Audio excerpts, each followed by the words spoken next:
Hey everybody, Josh Harkins, the immunology guy here. Today we're going to be talking about Lyme disease.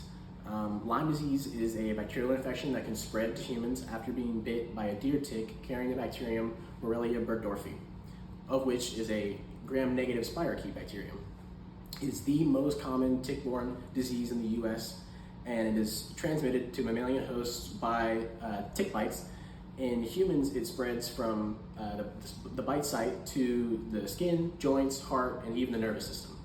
Throughout the stages of Lyme disease, there are three distinct variations and stages that you can experience.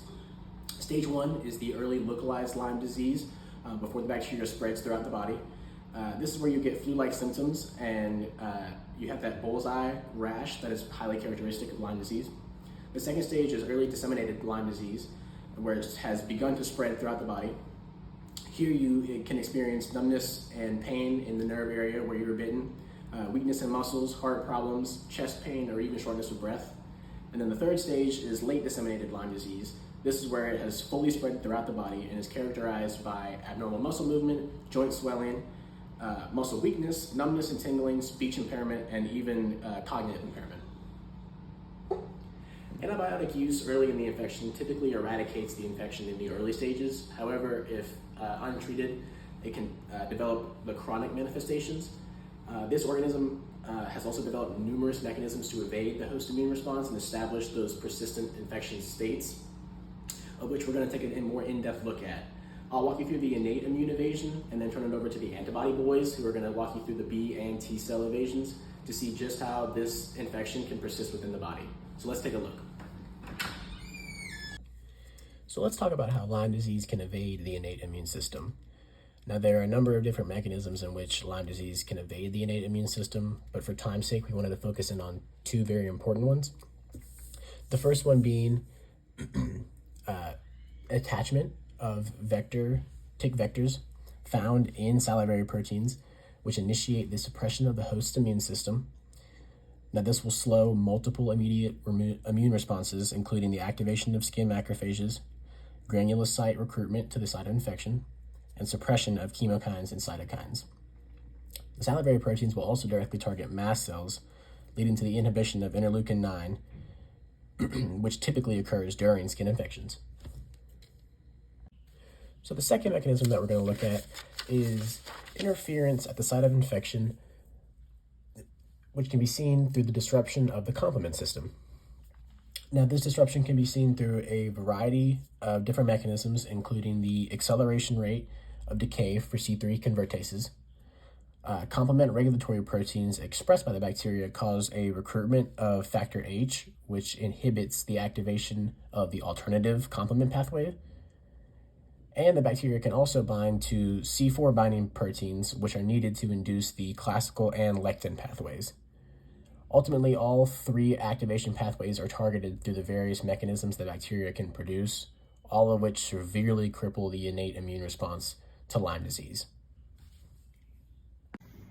Thank you, Josh, for that intro on the innate immune system. I'm the first of the antibody boys. My name is Emery, and I'm going to be previewing one of the mechanisms through which Borrelia burgdorferi interacts with the adaptive immune system. Come on, let's go to the desk and I'll show you.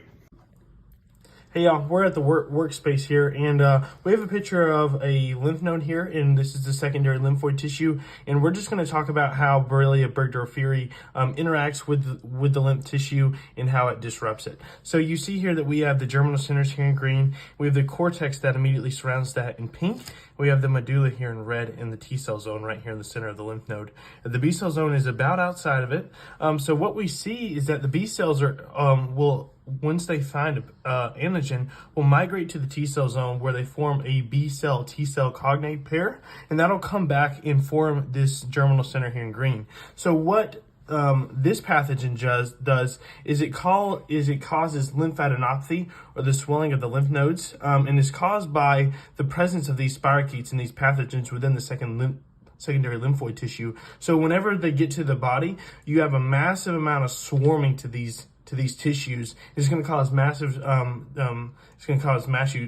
tissue swelling, and it's going to actually soon we'll find out is how it's going to disrupt it. So while antibody production is triggered here, which would help with the infection, the pathogen possesses mechanisms that hinder T-cell dependent B-cell activation, which blocks isotype switching and affinity maturation of immunoglobulins. So without isotype switching and affinity maturation, the immunoglobulins are not going to be very effective. The swarming of the pathogen to the secondary lymphoid tissues, while seeming counterintuitive, is a mechanism that allows the pathogen to persist because the immunoglobulins being produced are not capable of clearing the infection. This rapid migration of these pathogens to the secondary lymphoid tissue here is capable of altering the cellular composition and diminishing the distinct T cell zones and the B cell zones here. So this rapid swelling is due almost exclusively to rapid increases in naive B cells, which is caused by type 1 IFN signaling. This is going to alter the ratios between B and T cell zones and throw off any interactions here in the lymph tissue. The changes in structure to the germinal center will render it incapable of making plasma cells, making memory cells many months after the initial infection, which will make the body's response to this pathogen worse. In addition to the damage caused by the spirochete's protein modulation, there's a tick protein called SALP15, which prevents CD4 T cell activation and prevents the production of the cytokine IL-2. Inhibiting IL-2 means that the CD4 T plus CD4 T cell differentiation is going to be limited, and that means that it can't differentiate into the other helper cells and block this infection from happening. So now we're going to head over to Logan, and he's going to go over the secondary mechanism by which this happens. Thanks, Emery. This is Logan. I'm the other half of the Antibody Boys, and today we're going to talk about another mechanism that Borrelia burgdorferi uses to evade the adaptive immune response. Let's head over to the workstation. All right, everybody. So here we are. We're going to talk about the second mechanism that Borrelia burgdorferi uses. This is pretty common to other pathogens too. This is called antigenic variation. So just for a quick example, burgdorferi is a spirochete, so obviously it has lipoproteins on its surface, one of which is called OSPA. So during the course of the infection cycle, this OSPA is altered just so that it can always stay a step ahead of the immune system and evade response. So now we're going to kind of talk about how this happens during the process of infection. So burgdorferi's genome has a VSL locus, which is just a fancy way to say a variable sequence locus. So in this locus, we have just a coding region, these 16 silent VLS cassettes, a promoter, and then the surface gene.